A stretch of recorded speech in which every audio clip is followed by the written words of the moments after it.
خدا کی رحمت. میں آپ سے یہ پوچھتا ہوں کہ عالمین کی حد کیا ہے؟ کسی کو پتا ہے؟ جی عالمین کی حد کیا ہے؟ کسی کو معلوم ہے؟ نہیں، کسی کو معلوم نہیں ہے. تو رب نے خود فرمایا کہ رحمت للعالمین بنایا ہے، اس لیے کہ اسے اپنے جیسا کہنے والوں ذرا ہوش کرو. پہلے یہ تو دیکھو عالمین کی حد کیا ہے. جس کو عالمین کی حد پتہ چل گئی اس کو رحمت کی حد پتہ چلے گی. اب جس کو عالمین کا ہی نہیں پتا اس کو رحمت کا کیا پتہ ہوگا؟ پہلے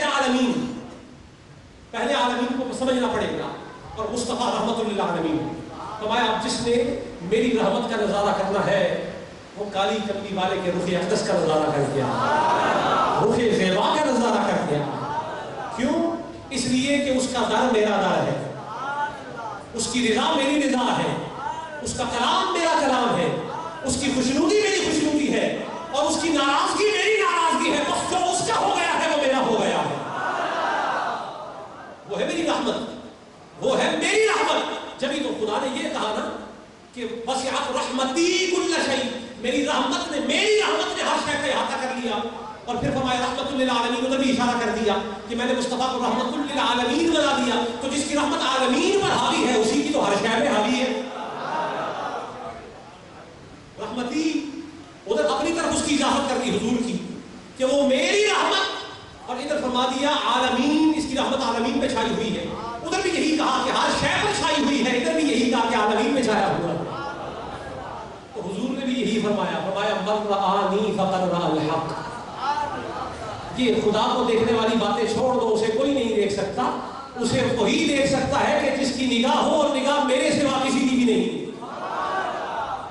جس نے مجھے دیکھ لیا اس نے حق کو دیکھ لیا. یہ حضور کی حدیث پاک میں اس میں کلام کرتے ہیں، اختلاف ہے. من رآنی فقد رأى الحق، اس سے مراد یہ ہے کہ حضور کو جس نے دیکھا اس نے تحقیق حضور کو دیکھا نہیں. اس میں الحق ہے، یہ الف لام استغراقی ہے، اور الحق اللہ کے اسماء صفاتی میں سے ہے. لا الہ الا اللہ الملک الحق المبین. تو حضور نے فرمایا اللہ کو نہیں دیکھ سکتے، اب اللہ ہی کو دیکھنا ہے تو میری آنکھوں میں دیکھو. یہ جو سورج ہے نا، سورج روز نکلتا ہے، صبح بھی نکلے گا، لیکن صبح شب قدر ہے نا، صبح جب سورج نکلے گا تو اس کی تمازت میں کمی ہوگی. اس لیے کہ جبریل اور فرشتے وہاں محفل کر رہے ہوں گے، ان کے نور کی وجہ سے سورج کا نور مانا پڑ جائے گا. تو سورج صبح بھی نکلنے لگا ہے.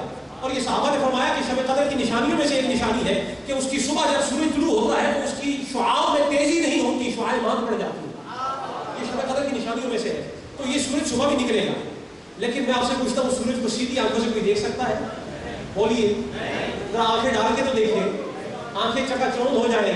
اور ذرا بہت زیادہ زحمت کر لی تو آنکھوں کی ذوف کا شکار ہو جائیں گے، آنکھوں کی صلاحیت کمزور ہو جائے گی. تو اللہ نے بھی فرمایا ڈائریکٹ مت تکو، میں نے بھی ایک شیشہ بنا دیا ہے. جس طرح سورج شیشے میں نظر آتا ہے اسی طرح خدا مصطفیٰ میں نظر آتا ہے.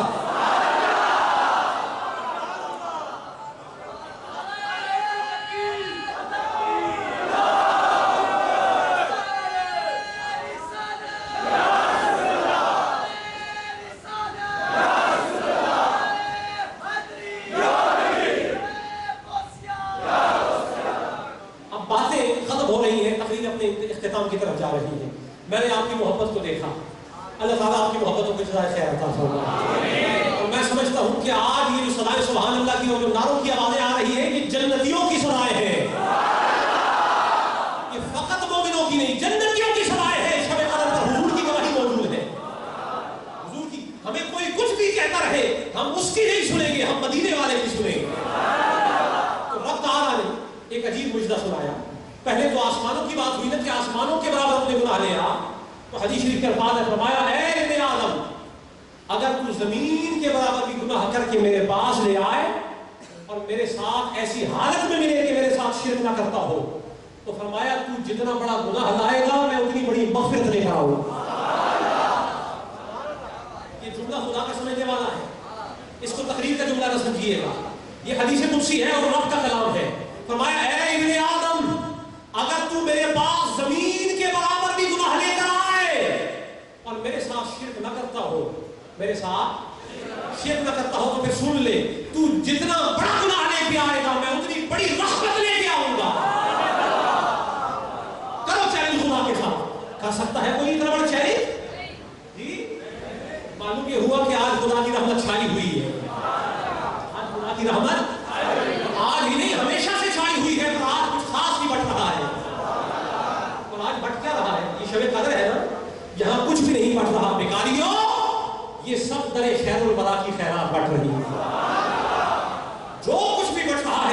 یہ نالین اقدس مصطفیٰ کا صدقہ بٹ رہا ہے. اور کیسے بٹے گا؟ قیامت کو کیسے بٹے گا؟ میں آپ کو تھوڑے اشارے کرتا چلوں. قیامت کا دن ہوگا، فرشتے ایک شخص کو جہنم کی طرف کھینچ کر لے کر جا رہے ہوں. اعمال کی بات پوری ہوئی، اب آگے کی بات سنی. اعمال کی بات ختم ہو گئی. آسمان کے برابر لے آؤ یا زمین کے برابر لے آؤ، بخشنے والا تیار بیٹھا ہوا ہے، تیار ہے، بشرطے کہ اس کے ساتھ شرک نہ کرتے ہوئے. بس فرمایا قیامت کے دن ایک شخص کو گھسیٹ کر جہنم کی طرف لے جایا جا رہا ہوگا. تو رب تعالیٰ حکم فرمائے اس کا، اس کے بعد میں کہ فرشتوں ٹھہر جاؤ، رک جاؤ. فرشتے عرض کریں گے مولا اب رکنے کا کیا جواب ہے؟ اس کا پورا دفتر، اس کا اعمال نامہ، اس کی سیاہی اعمال کے ساتھ بھرا ہوا ہے، اس کے گناہوں سے بھرا ہوا ہے. ایک نیکی اس کے پلے میں نہیں ہے، زندگی میں کوئی نیکی اس نے نہیں کی. اصول تو یہی ہے کہ جو بدکار لوگ ہیں، گناہگار، سیاہکار، جن کے اچھے عملوں والا پلڑا ہلکا ہوگا، برے اعمال والا پلڑا بھاری ہوگا، مولا تیرا طے کردہ اصول ہے ان کو جہنم میں لے جایا جائے گا. ہم جہنم کو لے کے جا رہے ہیں، روکنے کا مقصد کیا ہے؟ تو رب تعالیٰ فرمائے گا میں نے تمہیں جس بات پر معمول کیا ہے اس سے آگے بڑھنے کی کوشش مت کرو. تمہاری ڈیوٹی صرف اعمال پر ہے، تمہارا کام اعمال لکھنا تھا. یہ اس کی نیت اور اس کی خیال اور اس کی سوچ پر تمہاری ڈیوٹی کس نے لگائی ہے؟ تمہارا کام اعمال پہ تھا. عمل لکھو، اپنے تفویض کردہ فرائض سے تجاوز مت کرو. کسی نے پہلے بھی کیا تھا، ہم نے راندہ درگاہ کر دیا. جتنا کہا ہے اتنا ہی کرو. اور وَيَفْعَلُونَ مَا يُؤْمَرُونَ، کرتے تو اتنا ہی ہے، لیکن آج فیصلہ عجیب ہونے والا ہے. اصول تھا کہ جو گناہگار ہوگا جہنم کو جائے گا، لیکن روکنے کا حکم کیوں ہوا؟ تو رب نے فرمایا سنو، تم صرف اعمال پہ مقرر ہو. میری طرف دیکھیں، یہ اٹھے ہیں کہ پھر بیٹھ جائیں گے، میری طرف پھر دیکھیں. اللہ نے فرمایا کہ میں نے تمہاری ڈیوٹی اعمال پر لگائی ہے. میں نے تمہاری ڈیوٹی اعمال پر لگائی ہے. اس کی نیتوں اور اس کے خیالوں پر تصرف تو میرا اپنا تھا. اس کے اعمال اچھے نہیں ہیں، جو کیا ہوا میں دیکھوں گا اس نے میرے بارے میں سوچا بھی ہے کہ نہیں سوچا. اگر اس نے کوئی نیکی کوئی نہیں کی، ہاں کوئی گناہ کرتے ہوئے کبھی اس کے دل میں میرا خیال آیا ہو اور گناہ ہی سے رک گیا ہو، نیکی نہیں کی، گناہ کرتے کرتے اس کے دل میں میرا خیال آیا ہو، میں دیکھوں گا کہ جس کے دل میں میرا خیال آئے، جس کے دل میں میرا خیال آئے کہ جہنم اس کے لیے تو نہیں ہے نا.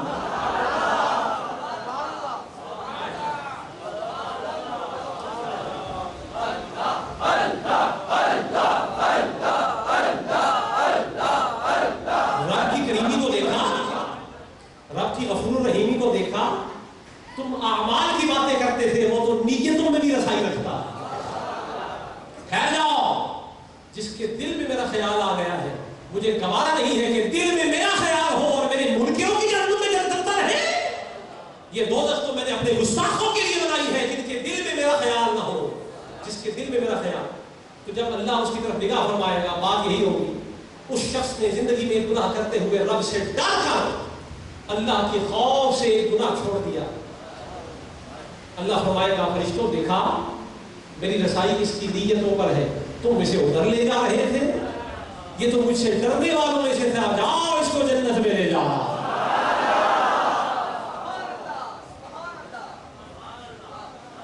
یہ تو خدا تعالی کا عمل قدرت ہے. آپ اور میں کیا کرتے ہیں؟ کبھی اپنا بھی تو سوچو کہ وہ کیا کرتا ہے، ہم کیا کرتے ہیں. وہ اتنا کریم اور ہم اتنے ذلیل. اس کا حکم ہی نہ مانے. جو بہانے سے معاف کرنا چاہے، بہانے سے یہ بہانہ ہو جائے، یہ ہو جائے، یہ ہو جائے، اس کو تو معافی کے لیے بہانہ چاہیے. تو وہ ہر معاملہ میں کسی نہ کسی بہانے پر تمہیں معاف کرنے کے لیے تلا ہوا ہے.